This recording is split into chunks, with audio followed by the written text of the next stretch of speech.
Welcome to another episode of Before You Kill Yourself with your host, Leo Flowers. I am Leo Flowers. Today's guest is Benedita Souza. She's the founder of Beyond Binging .co.uk, and she helps empower women not get over that sounds so dismissive.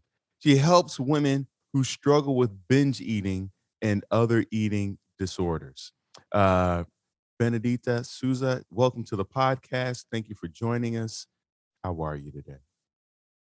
Hi, Leo. Thank you so much. I am very good. I'm very happy to be here. Thank you so much for having me.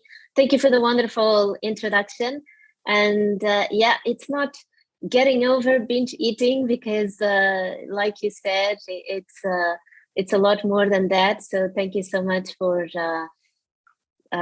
adding another level because binge eating is an eating disorder like many other eating disorders, and it needs to be addressed with seriousness and with a firm pulse, I would say.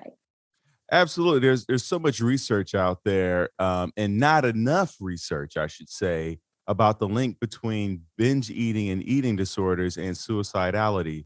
I was just reading a report about the high prevalence of suicidality in people, in those individuals who have binge eating disorders. And I know that from your bio that you shared with me, that you too have struggled with depression, anxiety, and have had multiple suicide attempts in your history. Did you want to share more on that? Yes, thank you so much, Leo, for starting with this topic because that's one of my favorite topics to talk about. The issue with binge eating is most people don't understand what binge eating is. They just think we eat a bit too much, more than we actually need, or we are a bit, what do we call? We lose a little bit control on what we're eating, the quantities we eat, and because let's say that the external signs of being a binge eater are either zero or we have put on weight. We're a bit onto the large size or obese. So when someone looks at a binge eater, there is nothing externally showing that we are struggling with some binge eating disorder. We either don't have any signs because, like myself, many people out there are binge eaters, but are not overweight, have a normal weight. We are kind of normal. We might feel like we are not fit enough, or we might feel like we need to be fitter or slimmer, blah, blah, blah, but we are not overweight or obese. And then there is a lot of people out there suffering with binge eating that are actually onto the obese or overweight scale of the scale, basically. So when people look at us binge eaters, they don't really see that there is this problem. So then that intensifies the loneliness, the not being understood, and the being misunderstood, right? So then we just close ourselves even more into our little world because being binge eater, it's quite shameful. We are ashamed. We feel bad about what we do. Plus, on the top of that, we are just either misunderstood or we are just called fat, obese. You just need to do a diet because you have some extra kilos, or you just need to be less greedy with the food and you just need to eat less McDonald's or less chocolate, and that's it. And we get into this spiral of not being understood. And, it's not just general people like, friends or family or colleagues at work, but it's also doctors and therapists, because it is not something that it's easy to diagnose, a bit like now with depression and so on, it's a bit easier. But a few years back, even depression was not something so easy to diagnose. Because doctors would say, maybe you just need a rest. You just need to work less. You just need to sleep more. But now we're starting to understand these things a bit more. With binge eating, there is still a very huge lack of understanding or diagnosing or ability to diagnose that there is a binge eating disorder, that there is really a problem of addiction to food or completely out of control with food, or that there is something underlying the binge eating. Most of the time, doctors and therapists will go down the route of, well, let's start with a diet. Let's start with some exercise. Let's start with some, I don't know, physical exercise. Let's start by just touching certain areas of our lives. And during all that time that we are trying to figure out whether we need to do more exercise, or maybe we need to do a diet, or maybe we need to do something else, we're still binging. We're still punishing ourselves. We're still self-harming, because binge eating is a way of self-harming. And that takes me to the other bit, which is depression. Anxiety, depression, they go hand in hand. For me, my huge thing was depression, and it took me to such a deep, dark place that I didn't want to live in this world anymore. And I tried to leave this world a few times. And that the binge eating gets to a point that we don't see a way out anymore. We've tried everything, nothing works. We are knocking on doors asking for help, but no one can help us. And it's when we are at that stage where we're knocking on doors, whether it's GPs or therapists or friends or family or someone, when we're knocking on doors, we are already most likely either depressive or suffering from high levels of anxiety. So there we are already at a point where we need desperately help, but unfortunately, healthcare system, it's still not there prepared. I was just the other day listening to an artist here in the UK that lost his brother to suicide. And same thing, he had several suicide attempts, knocking on the doctor's door, help me. They can't do anything. They have to send people home. And then unfortunately, a while later, he ended up taking his life, and that's it. He's gone now. And so it's a really difficult time, because we are at that stage where the health system is doing the best they can with what they know, with the resources they have. But unfortunately, the society is living with a 21st century problem that the health system has not yet progressed in terms of education, in terms of training, in terms of facility, in terms of accommodating this problem to help us. And that's what happened to me. I was not good enough to go to work. I was not good enough to be a functional human being, but I was not bad enough to go into a psychiatric hospital and to have someone overseeing me 24 hours. So we are left with the gap of people suffering in the middle, with panic attacks, with anxiety, with depression, with sometimes just being lost, not having a clue what's going on. Why am I feeling this way? I cannot go to work. I'm crying all the time, or I'm feeling unhappy all the time. What do I do? And unfortunately, the health system is not able to help these people in the middle. And hopefully me and other colleagues that are helping people in these situations will fill up the gap. Will help these people in this gap. Wow, there's so many things that you shared that I want to highlight, and so I want to peel back the layers just a little bit. In the beginning when you talked about that, so many people who binge eat don't look like they're binge eaters because they do present as being in great shape. I got that all the time from my friends of like, what? Because when they find out that I'm in a sugar and carb addictions group, they're often shocked and surprised because they've always known me to work out and be active. But the part that they didn't see was that I was constantly trying to stay ahead of my binge eating. I would eat pints of ice cream and cookies and donuts and then go hike, for 3 hours, and then take a Yeah. kickboxing class, and then take a hot yoga class. Like my whole Saturdays are just filled up with training all morning, and then just binge eating the rest of the day Yeah. away. And then, as you get older, and the injuries, my body just wasn't able to recover fast enough for me to outrun. I couldn't outrun the binge eating. So now Yeah. I have to do the internal work of managing my loneliness, managing my shame, managing the hurt and the guilt. And I'm still struggling with it. I had a little binge yesterday. And so I think that you highlight something that's so valuable, in that the people who are suffering in the middle do feel isolated and do feel lonely, because, like you said, it's not so bad that people are alarmed by it, and that you're getting the support from friends, family, and society.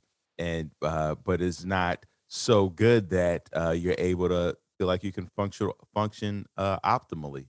So you're stuck in the middle. What for you, when your first suicide attempt, what was going on for you? Was it around food? Was it around family? Did you feel like a burden? What was happening for you? For me, it was the desperation of what's the point? I'm not happy. I couldn't find a partner. I was struggling with binge eating. I was very good at work, but I was also a very angry person. And I had a lot of problems with colleagues, and my managers sometimes struggled to keep the peace, because whilst they wanted to keep me because I was really good, they struggled because I was always in conflict with others, especially with colleagues. And then an accumulation of lots of years of feeling disappointed, regret of things I've done, taking drugs, doing crazy things that, you look back and like, oh my God, what the hell did I do? And so I had an accumulation of feeling shitty, feeling crap. And of course, the binge was just a way to numb that out. Yeah, the binge was for me always a way of filling up the loneliness, filling up that I was not loved, filling up that I would never be good enough for anything in life, no matter how hard I tried, all of those things. And the problem with binge eaters is that we have a mentality of all or nothing, like you said, eat a lot and then go and do lots of exercise and try to kill all the tubs of ice cream you ate and so on. So my life had always been like this. I'm super happy and I do very well at work, blah, blah, blah. And then other areas of my life, they are just shit. I feel lonely. I don't have friends. I can't find a partner. There's no guy that sticks with me for more than a month, blah, blah, blah. All of those things. And that's what led me to the point of desperation and falling on my knees one day in my manager's office with my head in my hands, falling on my knees and saying, I just cannot handle. I don't know what's going on with me. I was crying, and then he ended up sending me home by taxi because I was just down. That's it. My system, my spirit, my soul, whatever, knocked on the door and said, look, we've been giving you signs for you to look into this. You keep ignoring it, you keep numbing it down with food, you keep taking drugs to forget about blah, blah, blah. Now that's it. We are not letting you move until you look into this. And then that's when I was at home, locked at home for many months, didn't want to leave the house. And then I started getting out of the house and looking for help because the pills they gave me were not doing anything. I was not feeling any better. And then that's when the frustration of not finding help led me to wanting to disappear, because I was like, no one can help me. What's the point?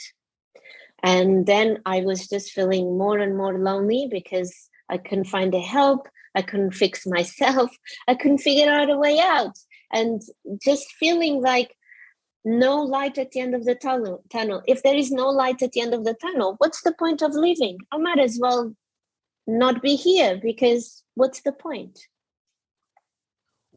Where are you from originally, and where are your parents from? Yeah, so I'm originally from Portugal.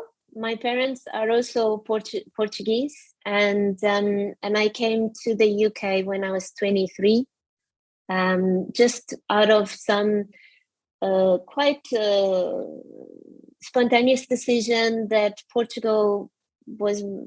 I was feeling claustrophobic in Portugal. I wanted to progress, and I couldn't find a way. Blah blah blah. So I came to this country, and then I stayed. Well, it's interesting because Portugal is one of those places that I actually want to visit because it's been romanticized as the coffee shops, and it's very melancholic, and the idea of Sadao Day. Is it Sadao Day, or what's the word? Saudade?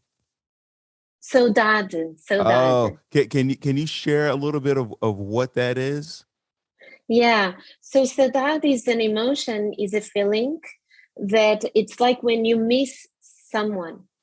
But saudade, the other language don't have a translation for the word saudade. So like in English, you say, I miss you, Leo, I miss you, or I miss the life I had before. And you use the same word, miss, for lots of things. Oh, I miss the bus. I missed our call. Yeah. And but in Portuguese, no. In Portuguese, we have the word saudade, which is just for emotion. And then what happens in the history of fado, which is a very typical Portuguese type of singing song. Um, Fado incorporated the word saudade a lot, melancholic, this missing the Portuguese life, or missing the smile of someone, or missing someone. And so that was very used in this kind of songs because it represents the emotion of missing something, someone, not something, someone. Well, I asked that because it seems that when I think about Portugal, and like I've never been there, I think of people who kind of relish their emotions, the emotional landscape, and marinate in it, and it's something to be emotional is to be acceptable. Where like when I think about the American way, it's about stoicism, and not keeping your cards close to your chest, and not showing any vulnerability. Did you feel growing up that you were able to share your emotions with your family, and what was that experience like? How did your parents respond to your signs of distress? Yeah, so great question. And I'm going to answer to your question about, me growing up, but I want to go back to what you were talking about, Portuguese people, emotion, and so on, because that's a really great point. Okay, so I was quite comfortable in showing my emotions in a way. Um, we are quite open in Portugal in terms of being open and so on. We have this costume of just having open doors and open windows and coming into my house, no problem, blah, blah, blah, and speaking our minds and so on. The problem was, or is for most of us, is the ideas that we start to get when we are young. And I used to be told when I was young that I was the black sheep in the family, and that I was found in the rubbish bin somewhere in the middle of the street. They found me. And because I had blonde hair, no one in my family had blonde hair. So I must have been found in the bin because I was definitely not part of the family, because I was so rebellious and so blah, blah, blah, and so confident, la, la, la. And I was so different. And there was a bit of this going on constantly when I was growing up. So there was a side of me that, oh, and something else. I was a child that did wee in the bed, wee in the bed, pee pee in the bed until quite late. I don't know. I think I was like 8, 9 years old. So I was criticized at home a lot for not growing out of that, still being quite an older child and still doing that. So from a very young age, I started feeling different, and I started feeling like I can't say too much because I'm going to be criticized. I can't cry because they're going to call me weak. I can't play too much because they're going to say I'm too loud. I can't be too confident because they're going to say that I'm too this or too that. And especially because my father was quite favorite of me, so we get along very well, me and my father. And then my mom and my brother and my sister were very close. So there was a clear division between me and my father, my brother and my sister, which then started to create a bit of resentment because my father was quite violent, and he would not be violent towards me, but he would be violent towards my mom, my sister, my brother, and so on. And then my brother, my sister would resent me because I would never be punished and they would be punished. So then there's a very difficult dynamic in all of this. So with the time, I started keeping a bit my emotions more inside because of that. My father was, a typical man of his generation, wouldn't show emotion, was very aggressive, was very like, let's work, this kind of thing. My mom was a bit more loving and caring, but she kept more the love for my brother and my sister because she felt that they didn't receive enough love because they were a bit the victims of my father. So dynamic was really difficult. And but now when I look back, I felt lonely from the very, very beginning, and I never really understood. I have images of me standing in my parents' window, looking out of the window, and crying and feeling lonely and not knowing why.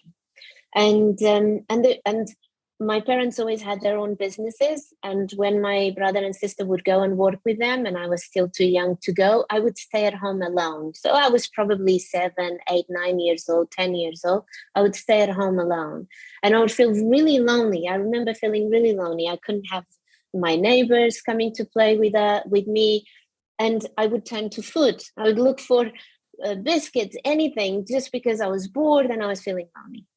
And then with the time, after my depression, when I started doing some work and understanding why I went through that, I understood that my mom never really wanted me.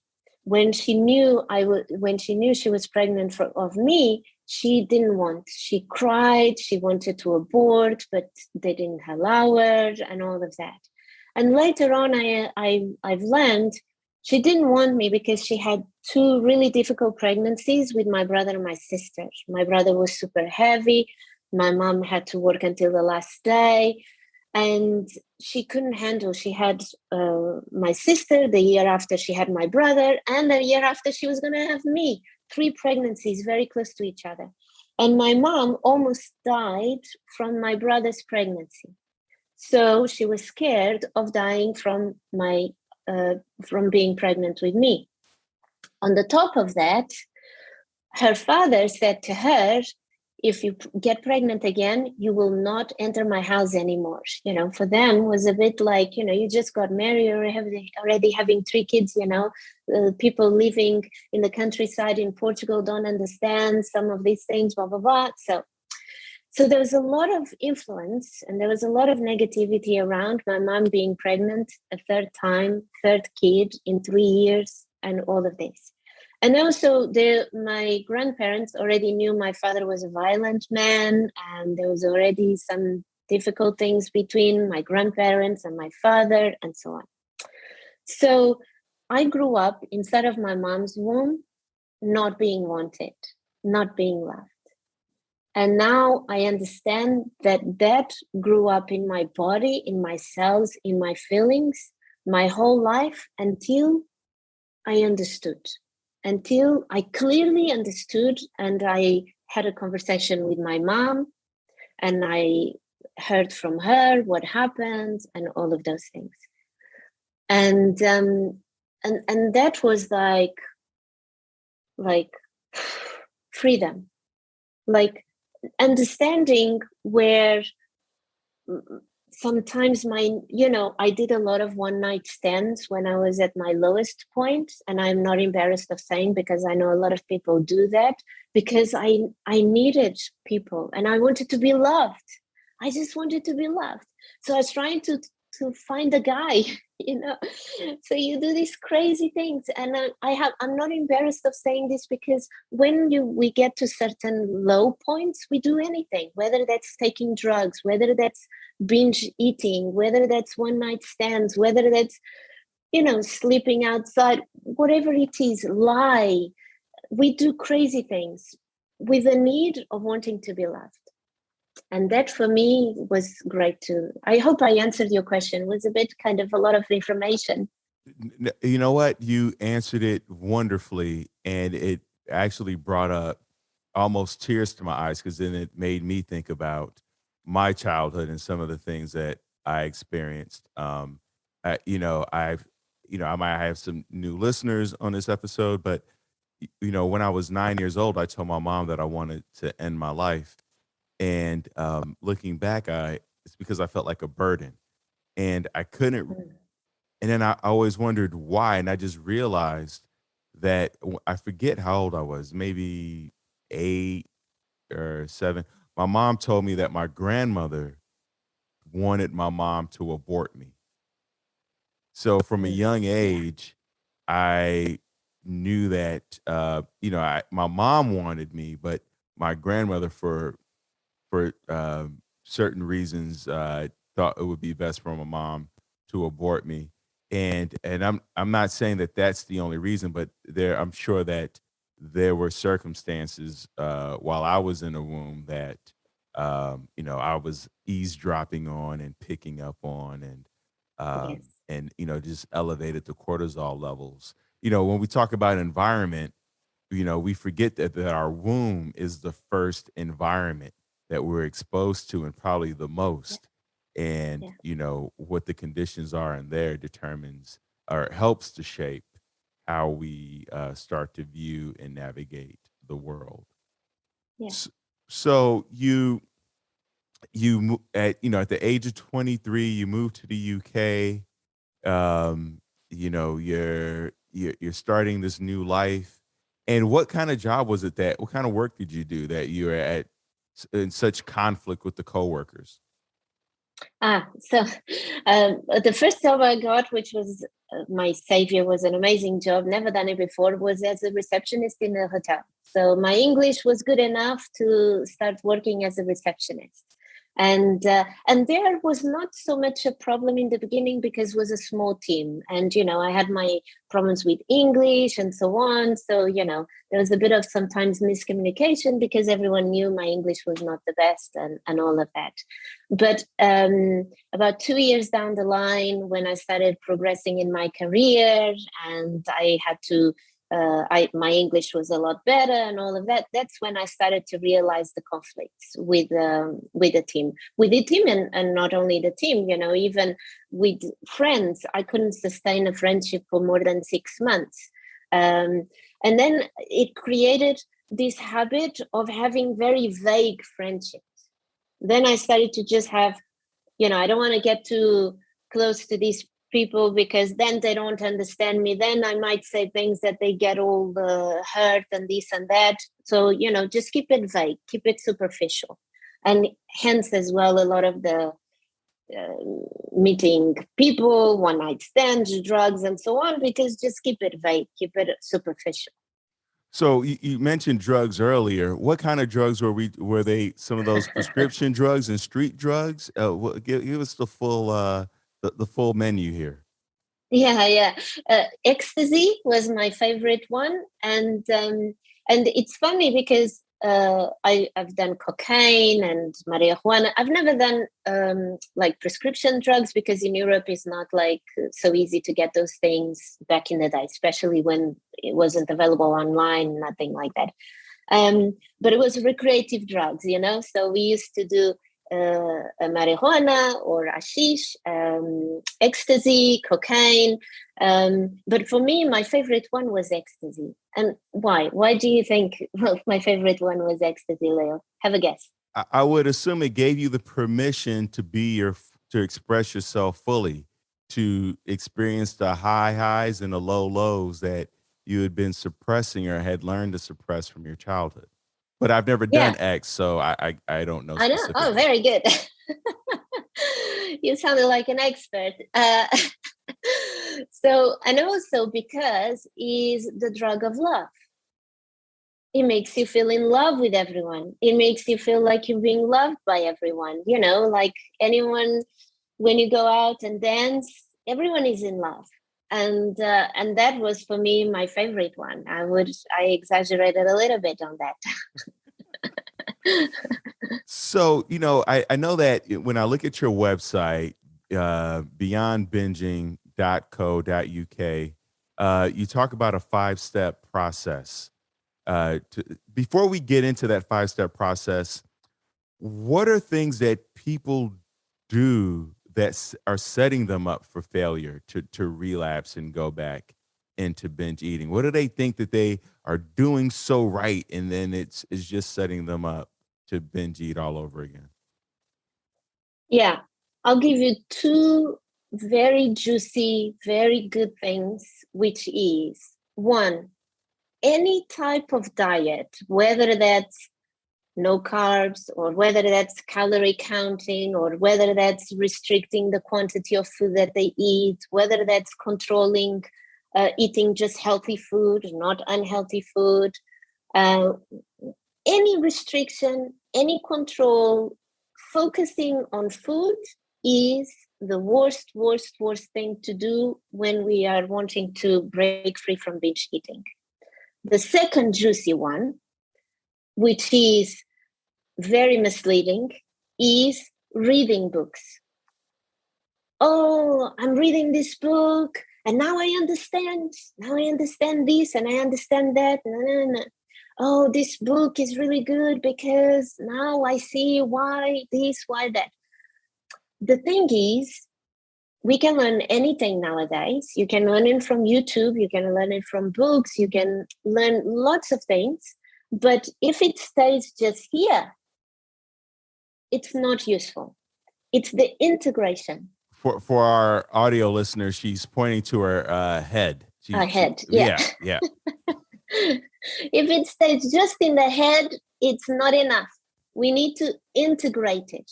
And sometimes I find it more important, and especially binge eaters, we are emotional people. Well, everyone is emotional people, but we have a problem with emotions. And emotions is energy in motion.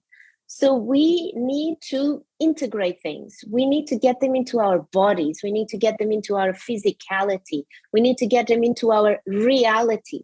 We need to get them into our own reality.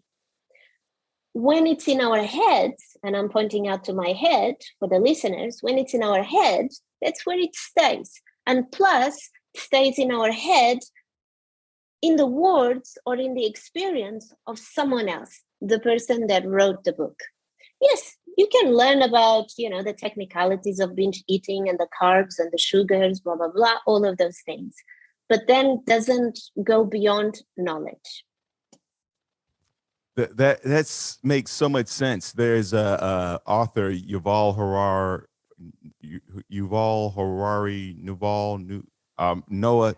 Noah Harari, who wrote the book Mm. *Sapiens*, and Oh, yes. Yeah, yeah, yeah, yeah. and I remember him in an interview. He's a philosopher, and he's written some New York Times bestsellers and a great thinker. And the interviewer asked him, what books he's reading. He's like, "Oh, I just read fiction and watch movies." And the interviewer was so shocked because he thought, Yuval was reading a lot of self-help books and, 12 steps to this and 5 steps to that. And Yuval said, once you've read one, haven't you read them all? And he goes, I find that it's much richer to tap into the human experience through fiction.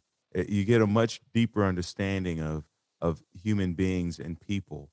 And so it ties into what you're saying. I don't think you're, because I'm gonna, correct me if I'm wrong. You're not saying don't read books.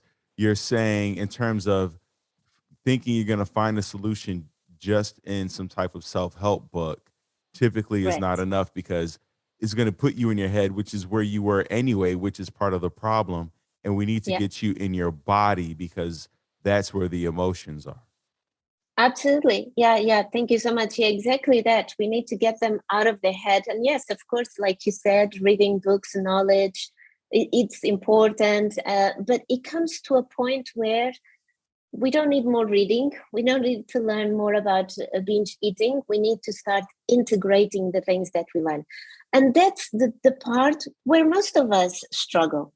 Because look, if to learn how to be a millionaire, I just needed to learn a book, I would be already a millionaire, right? Like most of us. If to learn to build, what do you call the things that go to the moon? I forgot the name. Spaceships, rocket ships. Yeah, yeah. If to build a spaceship, you just need to read a book, then Elon Musk would have already built, I don't know how many, but he didn't. What he had to do, he had to get his hands into one and build it experientially with his hands and brains and teamwork and help from other people and studying and all of those things combined, right? So the worst part to break free from binge eating is I'll just read a book and I'm reading so much and I'm learning so much and I'm sure I'm going to be free from binge eating if I read all these books. Oh, I'm not going to eat any more chocolate. I don't have any biscuits at home. I don't have any temptations at home, and my binge eating will stop. No, unfortunately, it's not like that. So when someone comes to you and binge eating is their issue, what's your first step in helping them address that? Well, the first thing is to really acknowledge all the things they are ashamed of. Because, in my view, you cannot deal with something that you have no clue that it's happening.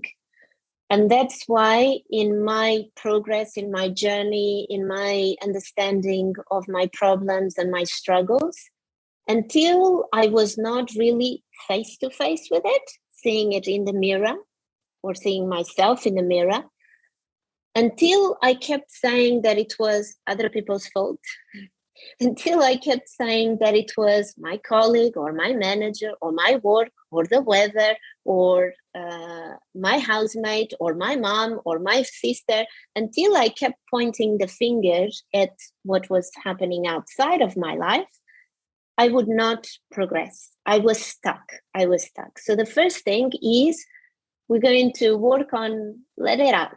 Let everything out. There's no limits here. Just let's put everything out and let life be the mirror for you. Let others be the mirror for you. Let it show the things we need to work on. And it's never ending, like you, Leo. You're still working on whatever things you have to work, and me too. It's never ending, and that's the good thing about this progress and this project of life, which is you are always learning, always learning. It's so beautiful. It's like I was watching the Marie Kondo docu series on Netflix, and the first thing she has people do is throw everything on the bed. She's like, we Mm, and then we'll sort through it. But if it's all in the closet, as in if it's all in your head, then it's really hard to know where to start from and what you have. So let's throw it yes, all on the bed. And it sounds like that's what you're saying is like, okay, let's who are we blaming here? Who are we shaming? What are let's just dump it all out here at once, and then we can move on to and then it also sounds like accepting responsibility for our lives. yes, So it's yes, it's the whole acknowledging the shame and accepting responsibility for it. But I love that idea of, because I think that we tend to demonize so many things. And what I love about your first step is that you're allowing for space to blame. Like, it's okay to point fingers, right? Point all the fingers, yell at everybody that you're going to yell at. And then when we're done and we've exhausted that, now let's look at our part in it. Is they do the same thing in couples therapy of like, okay, you can blame each other, but okay, now what was your part in the interaction and how yeah, things turned out? yeah. Yeah, and that's actually one of the first shifts that I mentioned in the 5 shifts to the 5 steps to break free, is the taking ownership. Because binge eating happens in secrecy. Binge eating happens behind doors. We are hiding. We don't tell anyone. We don't even tell our partners. We don't tell our parents. Happens behind doors. And the first thing is, we're gonna have to own it. And it might not mean we have to go and say to people, but of course, if we have a husband, if we're living with our mom or someone close, yes, we should talk about it. And it doesn't mean, if you don't have anyone around, doesn't mean you're going to go to your work colleagues and say, I have a problem. Okay, maybe that's not the ideal situation, but taking ownership to ourselves and say, I really have here a serious problem with binge eating, or with feeling lonely, or with numbing myself, whatever is coming up. Doesn't matter the words, but it's the ownership, is taking the responsibility. And that's usually where suddenly we just clear a lot of crap out of our brain, which is full of crap. We cleared everything, and suddenly we now start to have a little bit of space to go like, all right, now, where do I go from here? And then we start to create the path. And the path is different for each person. And there is no one solution fits all, because I think that's a bit dangerous, because we start to eliminate potential people that will break free from binge eating, because we're giving one solution for every single person. But the big picture, the grand scenario is, find your own path with the help of others. I don't believe in doing things alone. It doesn't work for me. I don't think that's why human beings are in this earth. I think we are here to work collectively and to work with each other and help each other. So for me, I'm a big what do you call it? I forgot the word. I don't know if I'm a big leader, Advocate, or proponent, that's advocate. advocate. Yes, exactly, advocate. I'm a big advocate of working together as a group. We together as a group find the path that is going to lead us to freedom. We do the work, of course, in ourselves, letting go, putting everything out there. Okay, this happened, that happened. Let's face it. Let's put ourselves in front of the mirror. Let others in the group be our mirror and show to us what happens to us, that happens to them. Let's recognize that we are all the same. No one here has done things that you haven't done. We've all done crappy things. We've all regret. And let's use the power of groups, the power of people connecting to heal.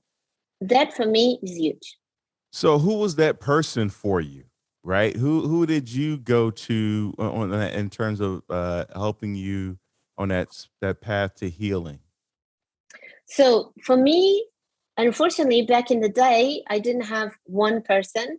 I had several things that I've done, and hence why now I am doing what I'm doing in a format that it feels almost like a lot of people doing, helping, but it's one program, let's say.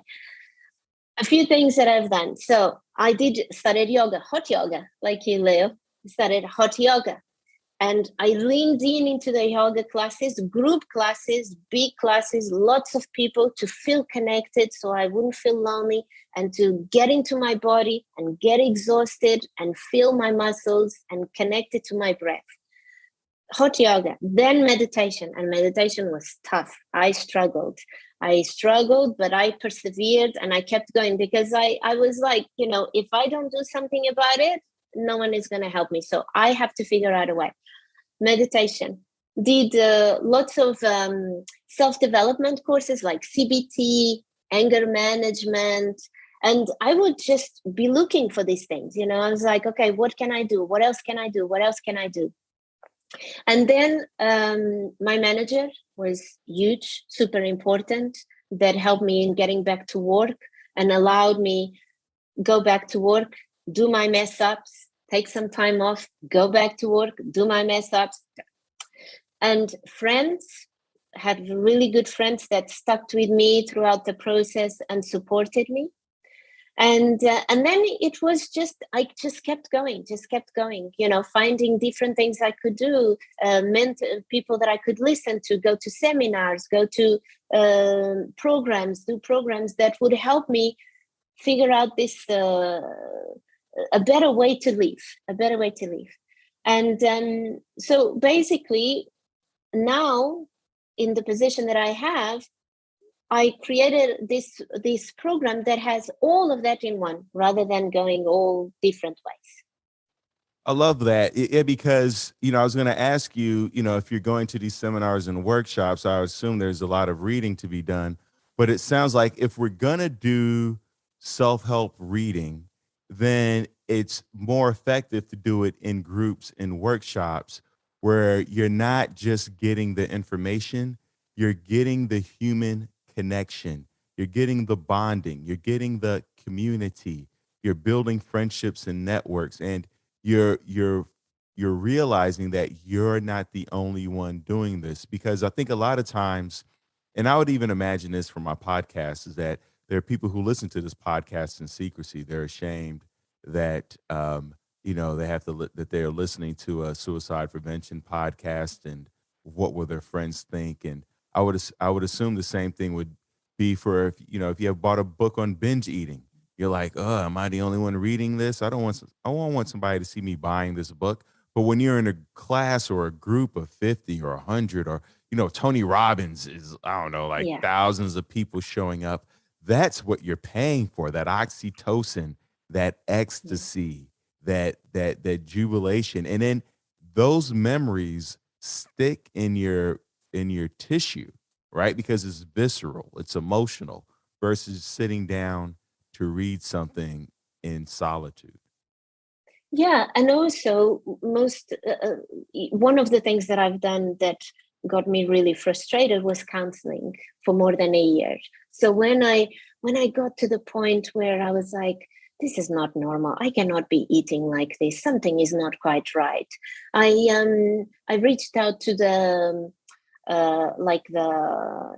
health plan that we had at work, and I said, look, something is not quite right with me. I'm eating like this. It's been so many years, blah, blah, blah. Is there anything that you have that can help me? So then they recommended me to some counseling and therapy and so on. And for more than a year, I would go there once a week and talk to this person and tell what I've done and what I didn't do and how I felt, blah, blah, blah. And that's it. And didn't do anything, didn't really improve. And at the end, when I kind of overcame the depression, I even called the counselor and the therapist and I had an argument with her and say, look, I was going there for more than a year and I got to this point where I even wanted to disappear from my life. Why didn't you help me? I feel bad now because I actually took on her, but it's not her fault. It's fault of the system. That's what they have to offer. And what I found the most important thing for me was all those things that I was doing, group trainings, hot yoga, meditation, they all had a group. I was not yet doing meditation by myself at home. I was going almost every single day to a Tibetan center and or Buddhist center, something like that in the south of London, and meditating with other people. For me, the group and the energy of people going through similar things, different things, but also finding some healing in that modality was what, for me, helped me overcome. Not the being by myself, trying to figure out by myself, or going to a therapist, just listening to me, not really giving me something for me to grasp on, or I don't know. It was really strange. And the group, for me, content is huge. One of the big trainings I've done was a yoga teacher training, 5 weeks, intense. And most people think that for yoga, you just go and learn the poses. And yes, you kind of learn some yoga poses, but there's a lot more going on. And in that yoga teacher training, I had no idea I was going to go through what I went through. For me, I thought I was going to learn how to teach Warrior One, down dogs, all of these things. But the reality is that yoga is not about the poses. So I suddenly realized, oh, we are doing this work. Okay, because we had to do the deep work. What's going on? What are you saying to yourself? Who you blame for? Blah, blah, blah. All of these things. So then I go like, no, I think I don't want to be here. And my teacher goes like, no, you're not allowed to leave now. You need to do the work.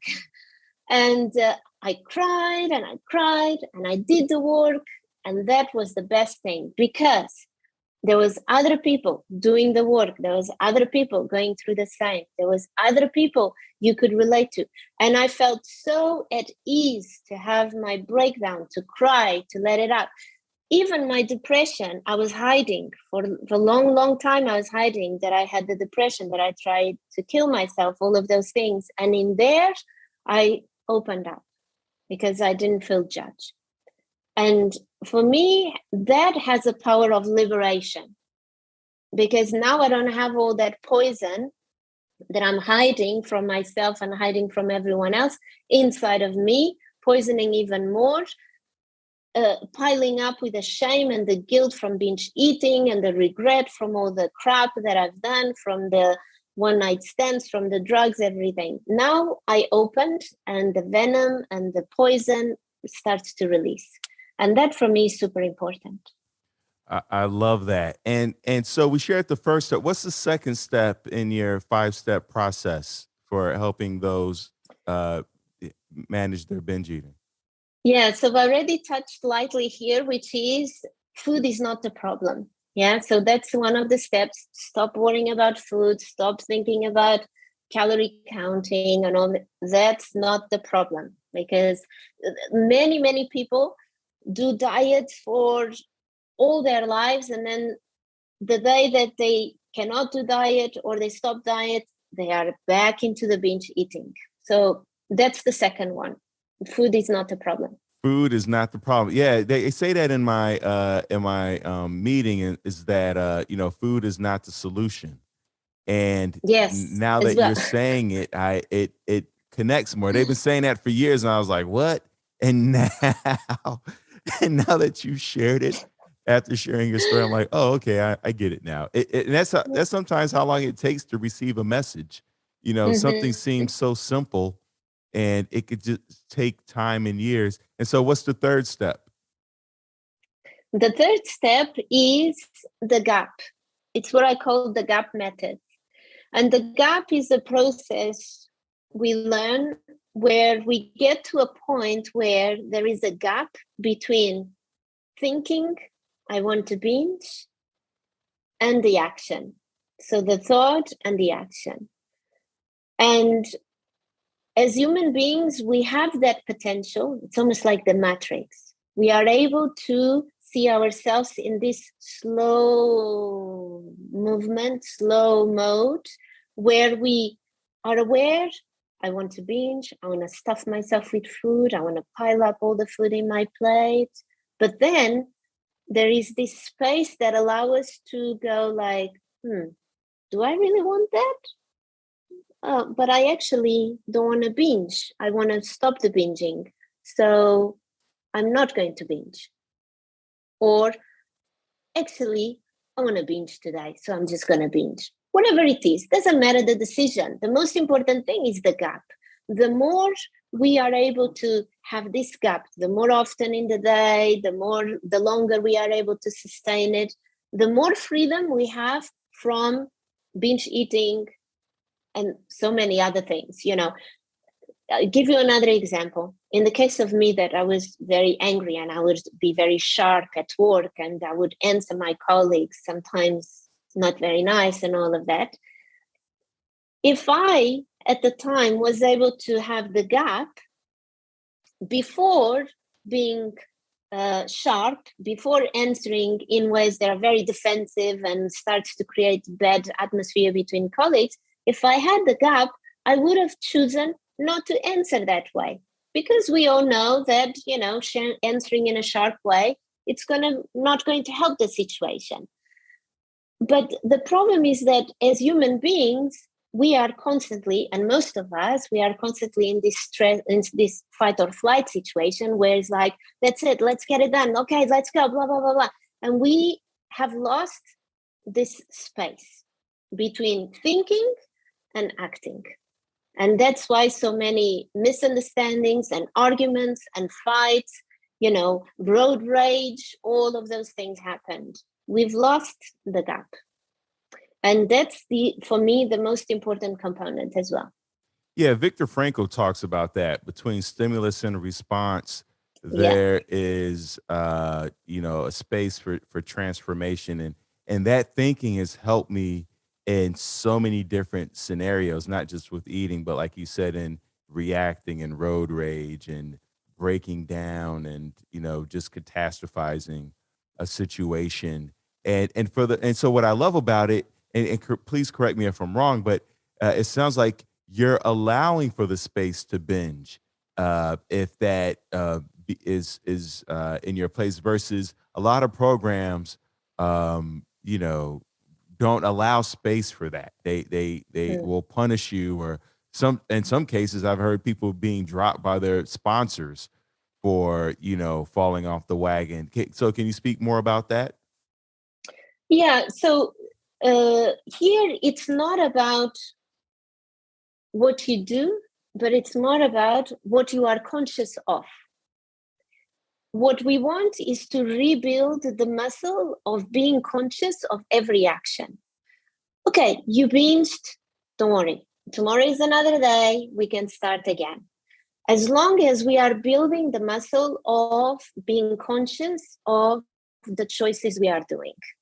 Because very often, well, not very often, all the time, we binge because we are completely unconscious. We're running on automatic, or we're running on our emotions. We are not, the amount of times we binge and then we go like, oh my God, how did I binge all of these? How did I eat all of these? Oh, I didn't even realize I ate so much. Oh. So because we are completely unconscious.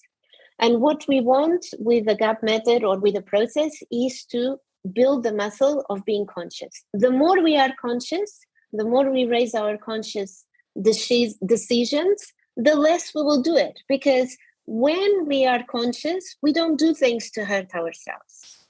When we are completely aware that we want to binge, we'll go like, but binge makes me feel horrible. Binge makes me feel sick. Binge makes me feel sad. Binge makes me bloat. Binge makes me swallow, go like balloon, whatever it is. Yeah. So if we are aware that we want to binge, and we're going to binge, and the effects of binge and all of those and the feelings and so on, and aware why we want to binge, then we're less likely to binge. Yeah, one of the things that I do after I binge is I write down how it makes me feel and how much I spent on it and the amount of time. Like when I think about the amount of time it takes me to go to the store to get my binge foods, and then the amount of money that I'm Yeah. spending, and I'm like, okay, if I multiply that times 30 days, then technically I just worked 4 days to to pay for Oreos. Like that kind of thing. Yes. Yeah. And so like that, and in that way raising my level of consciousness. Do you have steps for people? First, two questions. It sounds like the GAP method, is that an acronym, GAP? And then second question is, how do you help people raise their level of consciousness after they binge, or how do they fill that space? Yeah. So gap is just the word gap, like a space. Yeah. So it's not an acronym. So to raise consciousness, or to be more conscious and less unconscious, to build the muscle, to practice the muscle of being conscious, it's a process that we do through different things. We connect more with our bodies, we connect more with our emotions, and that's an option through journaling, to talking about it, to sharing, to being more grateful for what we have rather than talking about what we don't have, all of those things, right? And we are building the muscle of being conscious and being in that moment where we know what we are doing and we know why we are doing. And that's a process we build through different techniques. You just one simple thing, if your listeners want to do, and this works for anyone, whether you're struggling with binge eating or not.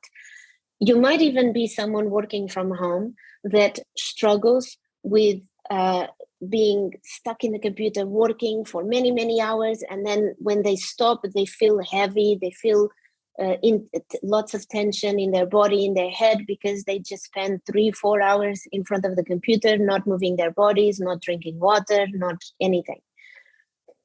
Grab your phone, put a reminder in your phone every 45 minutes or an hour or even half an hour if you want, a reminder to breathe.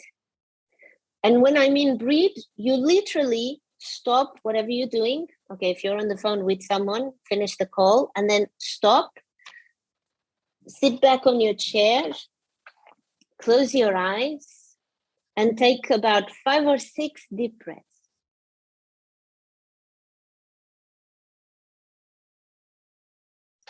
And just this,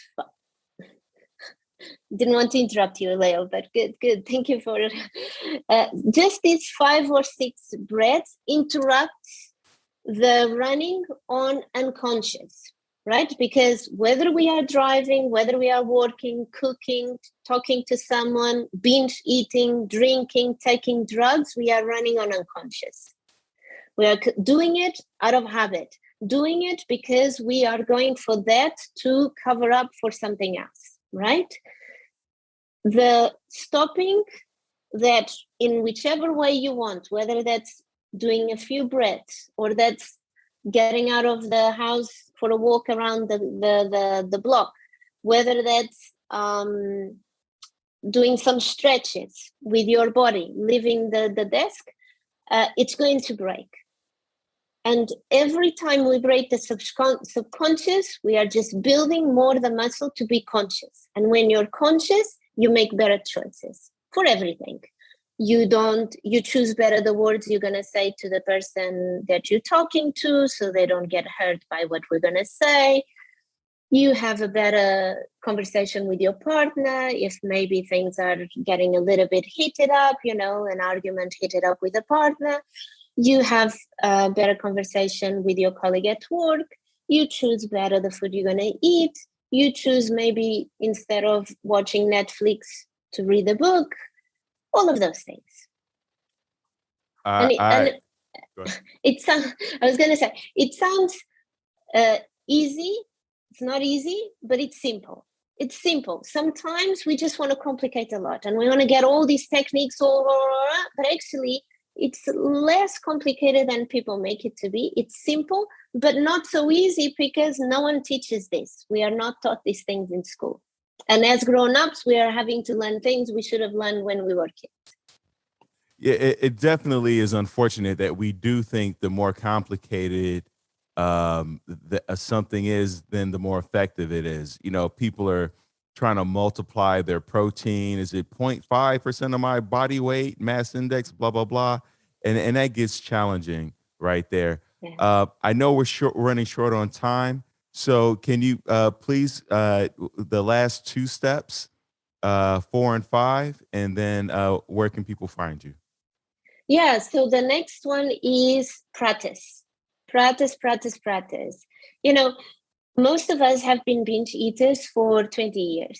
Most of us realize that we've been binge eaters pretty much all our lives, especially from the moment our parents stop controlling what we eat, because then we can just eat whatever we want. So then freedom, we just want to eat, right?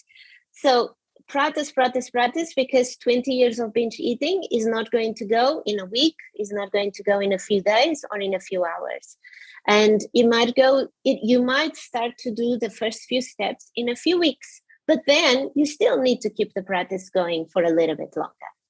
for me, it's been 8 years, and I haven't binged for a good, I don't know, 4 or 5 years, probably even more. So practice is the most important thing. And it's going to help in a lot of other areas in our lives, not just binge eating. The more we practice this being conscious muscle, the better.